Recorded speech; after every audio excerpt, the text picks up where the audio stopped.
Oh, Arthur Duncaman, esteemed scholar, Kislak Foundation. What is the Kislak Foundation? Kislak Foundation, we collect books, maps, manuscripts, and artifacts related to the early Americas.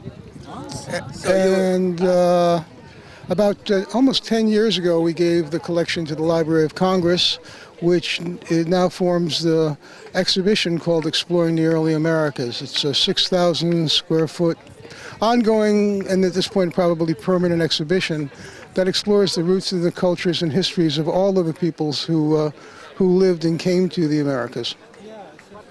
Interesting. So, and then the sort of connection with this particular area is you have documents that pertain to this location? We have a lot of documents that pertain to the early settlement of Yucatan, the Spanish experience in Yucatan, and the general Maya area. I mean, that's one of our concentrations, really, was the whole circum-Caribbean region, which would include the Taino peoples of the islands, the Maya peoples, the Mexica peoples of central Mexico, and a lot of the things that we had pertain to the earliest cultures of Mesoamerica that are now incorporated into the Library of Congress as intellectual material, not as archaeology or anthropology, but of a living culture that is trying to communicate its ideas, its theories, its beliefs, and its hopes in the same format that any other culture does. So we try to mix and intermingle pre-Columbian artifacts with the European historical artifacts to form this conversation of cultures. Interesting. So as part of the discussion that you're saying, you're looking at sort of the structures here and what's written in the stone here. You're finding that that's sort of that culture speaking to us today. Well, it's that culture speaking to itself, but saying the same kinds of things that we say today. Unfortunately, they don't talk about any personal things. They tend to talk about themselves and their rulers and what they've accomplished. I mean, many of these monuments talk about, how one ruler conquered another, and you see them standing on each other and imprisoning each other and torturing each other, and to some extent torturing themselves by making blood sacrifice. Sacrifice is an essential aspect of this culture.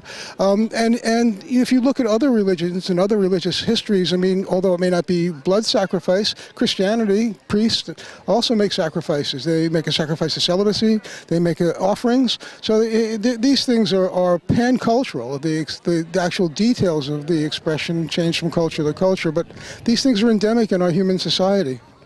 But we do have a sense that our other scholar teammates have said that one thing that the Lord of the Vase of the Seven Lords would agree that December 21st, 2012, the Seven Lords were convening to set the world back into order. That would be a good idea. That would be a good idea. Who can't get behind that? I'm with that. So there's your strenuous and fantastic academic scholar self, and there's your playful trickster self. Absolutely. Delighting to be here. Absolutely. At the befoibled and informed attention being paid to Mayan culture, which is one of your primary dedications. And I believe that there must be coyotes circling the encampment right now. There are. The tricksters are here. Closer than you think. Yes.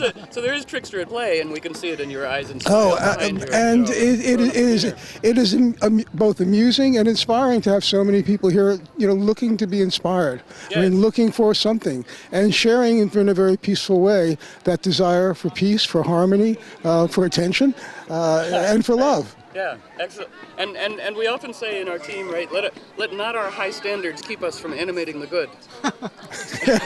Don't we say that? We do say that. Let me repeat that for the camera. Let not our high standards keep us from animating the good.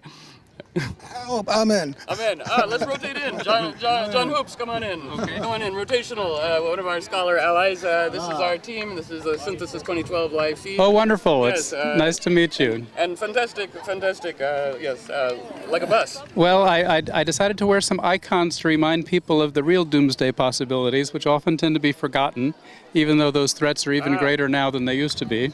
Yes. Like. How are these icons reminding us of the things of the dire beauty presenting us all? Los Alamos, speak to us of the dire beauty of now. Well, the great fire at the end of an age is one of those things that we all probably should fear more than we do, yes, and don't do enough work in order to bring attention to that. I think people are so terrified by it, they've simply suppressed it below any level of their consciousness, but in fact the nuclear threat is as significant today as it ever was. And this notion of immolation and Holocaust is one that should be closer to the edge of our consciousness than it actually is.